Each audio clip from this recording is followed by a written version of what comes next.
नमस्कार दोस्तों, मैं Rakesh Kumar the untold stories bye Rakesh Kumar YouTube channel में आपका स्वागत है। मैं अब प्रतिदिन सुबह जीवन और दर्शन नाम से एक नई प्रस्तुति के साथ आपके समक्ष होऊंगा। इसमें जीवन और दर्शन में जो जीवन की समस्या है और जीवन में अगर आप कुछ मुकाम हासिल करना चाहते हैं, अपने साध्य को साधनों के मार्फत से प्राप्त करना चाहते हैं, तो कैसे दर्शन उसमें महत्वपूर्ण भूमिका निभा सकती है आपके जीवन को बेहतर बनाने के लिए। मैं इसके लिए आपको सरल शब्दों में जीवन के मूल्य, जीवन के अवयव और दर्शन के महत्वपूर्ण पहलुओं से प्रतिदिन अवगत कराऊंगा। आज जो हमने विषय लिया है वह मन है, माइंड है। आपको पता होगा कि मन कल्पना की उड़ान भरने वाले पक्षी की तरह है। अगर आपको जीवन में साध्य को प्राप्त करना है तो मन को साधना होगा, यानी मन पर नियंत्रण करना होगा। मन पर नियंत्रण करने से ही साधना की सफलता निर्भर करती है और परमात्मा में रमने की भी स्थिति उत्पन्न होती है। मन जो है वह चंचल है और उस चंचल मन को साधने के लिए जो है एक तपस्या, तप या नियंत्रण की स्थिति उत्पन्न करनी होती है। जब आप मन पर नियंत्रण करने की स्थिति में आएंगे अपने साधना के द्वारा, तो दो स्थितियां उत्पन्न होंगी। या तो मन के अधीन आत्मा होगा या मन आत्मा के अधीन होगा।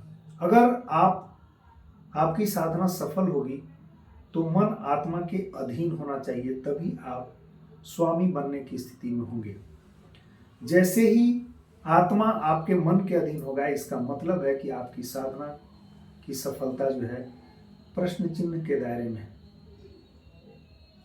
तो आपको अपने साध्य की प्राप्ति के लिए, जीवन में लक्ष्यों को साधने के लिए न सिर्फ परमात्मा को साधना है, बल्कि लक्ष्यों को साधने के लिए, व्यवहारिक जीवन के लक्ष्यों को साधने के लिए भी मन पर नियंत्रण करना आवश्यक है।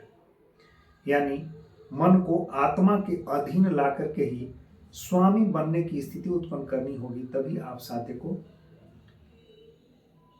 साधनों के मार्फत से साध सकेंगे। अब मन क्या होता है? संसार के विषयों में उलझा रहता है और संसार के विषयों में संकल्प और विकल्प दो स्थितियां उत्पन्न होती है। अगर आप मन जो है संसार के विषयों में उलझा हुआ है, अगर मन को आपने विरक्त कर लिया तो संकल्प की स्थिति उत्पन्न होगी और आत्मा परम आत्मा से जुड़ने की स्थिति में आ जाए। परम आत्मा से मतलब परमात्मा से। लेकिन यदि आप मन को नहीं साध पाते हैं, मन पर नियंत्रण नहीं कर पाते, मन विषयों में उलझा ही रहता है, तो ऐसी स्थिति में जो आपका चेतना होता है वह स्वयं से दूर होता जाता है और संसार के भंवर में वह उलझता चला जाता है और आत्मा मन के उन्मुख होने की स्थिति में, संसार के भंवर में आत्मा जो है उलझते रहता है, हमेशा उलझन की स्थिति में रहता है। वैसी स्थिति में आपका जो साध्य है वह आपके जीवन से दूर होता चला जाता है।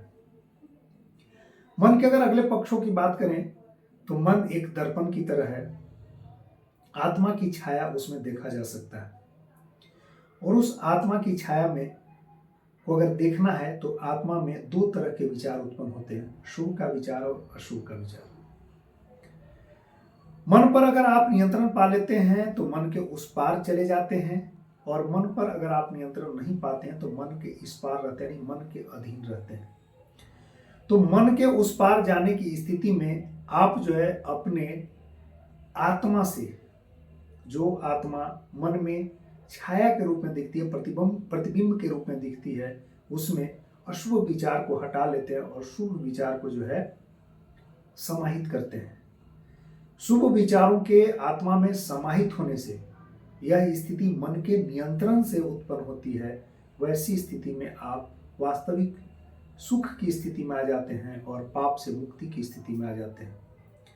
पाप से मुक्ति यानी पुण्य की स्थिति, और पुण्य की शीतल छाया में ही जीव जो है मुक्त होता है, संसार के भंवर जाल से मुक्त होकर के भवसागर को पार करता है, परम आराध्य परमात्मा को, यानी आत्मा और परमात्मा के मिलन की स्थिति होती है। अब हम व्यवहारिक पक्षों को जाने, जीवन के जो व्यवहारिक पक्ष हैं जिसमें हमारा अनुभव है, हम उसको इस मन के मार्फत से देखना चाहते हैं।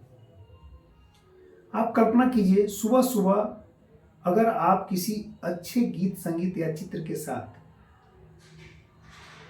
जागते हैं, तो वैसी स्थिति में जो आपके शब्द होते हैं, जो मधुर शब्द होते हैं, जो सुंदर चित्र होते हैं, वह हमारे मन में आते हैं और वही जो है चित्त में अंकित हो जाता है और उसी के अनुरूप दिन भर की यात्रा संपन्न होती है।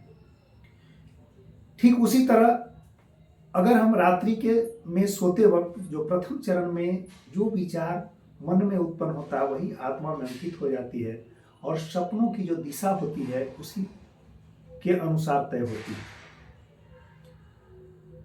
अब हमें क्या करना चाहिए?